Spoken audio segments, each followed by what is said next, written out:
اب فرماتے کوئی بادشاہ تھا اور اپنے نا شاہی باغیچے میں بیٹھا تھا، ٹھنڈی ٹھنڈی ہوا چل رہی تھی، ساری کابینہ حضر خدمت تھی، حضر سامنے نواء اقسام کے میوے بھی پڑے ہوئے تھے، گفتگو بھی ہو رہی تھی، موسم بھی انجوائے کیا جا رہا تھا، ساتھ نعمتیں بھی۔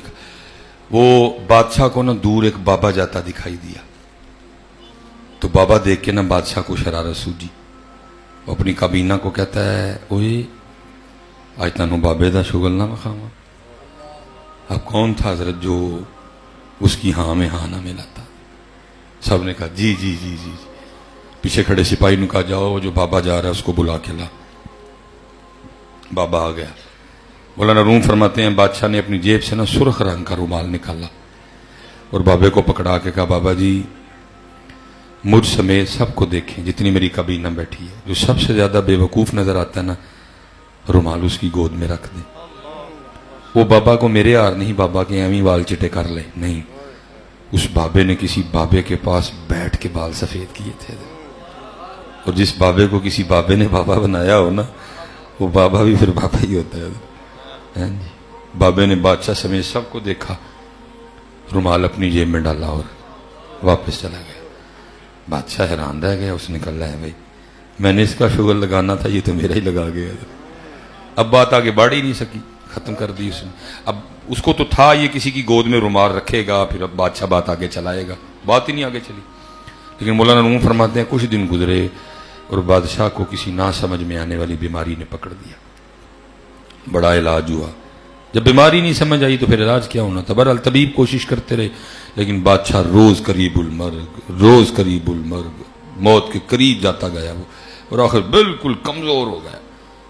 طبیبوں نے دوائیاں بند کر دی اور انہوں نے کہا بھی ہمارا تجربہ کہہ رہا ہے کہ بادشاہ بڑا بھی نہ تو 3 دن دیکھے گا، چوتھا نہیں۔ ٹھیک ہے جی، اب فیصلہ یہ ہوا بھائی دن جو 3 رہ گئے ہیں تو پھر اس طرح کرو ایک دن رعایا کی اور بادشاہ کی ایک آخری ملاقات کروا دو۔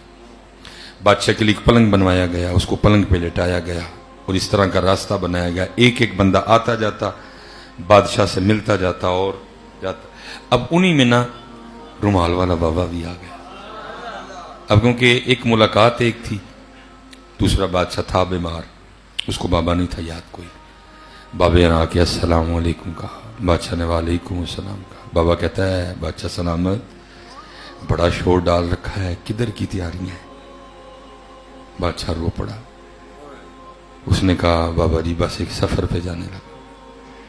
تب بڑا رونا آتا ہے بندے کو، میری گڈی، میرا کار، میری بڈی، میرے بچے، میرے بینک وچ پیسے، میریاں پیلیاں، میریاں زمیناں، لیکن تب وہ کچھ نہیں سکتا۔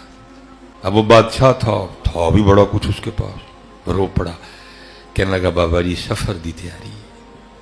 بابا بولا، اس نے کہا بادشاہ آگے تو سفر پہ جاتا ہے تو پتہ لگتا ہے، سامان سفر ہوتا ہے، تیرا پروٹوکول ہوتا ہے، آج کچھ بھی نہیں، کیسا سفر ہے یہ؟ بادشاہ اور رویا، اس نے کہا بابا جی ہے سفر ہی، لیکن آج سفر اور ہے، اور پھر ادھر یہ والا سامان نہیں جانا، اس سفر کا سامان بھی اور ہے۔ بابا پھر بولا، اس نے کہا بادشاہ تو خود ہی کہہ رہا ہے کہ سفر ہی ہے، سامان بھی ہے اس سفر کا، تو وہ نہیں پھر جمع کیا، وہ کدھر ہے؟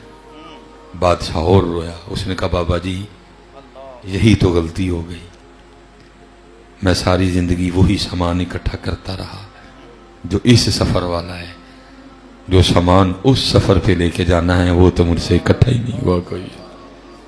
بابے نے وہ سرخ رومال نکالا اور بادشاہ کو دکھا کے یاد کروا کے کہا بادشاہ یاد ہے یہ وہی سرخ رومال ہے جو ایک دن تو نے مجھے دے کے کہا تھا جو سب سے زیادہ بے وقوف نظر آتا ہے رومال اس کی گود میں رکھو۔ اس دن تو یہ رومال میں اپنی جیب میں ڈال کے چلا گیا، لیکن لے آج بادشاہ رومال تیری گود میں رکھ رہا ہوں کیونکہ سب سے بڑا بے وقوف تو ہی ہے۔ اب فرماتے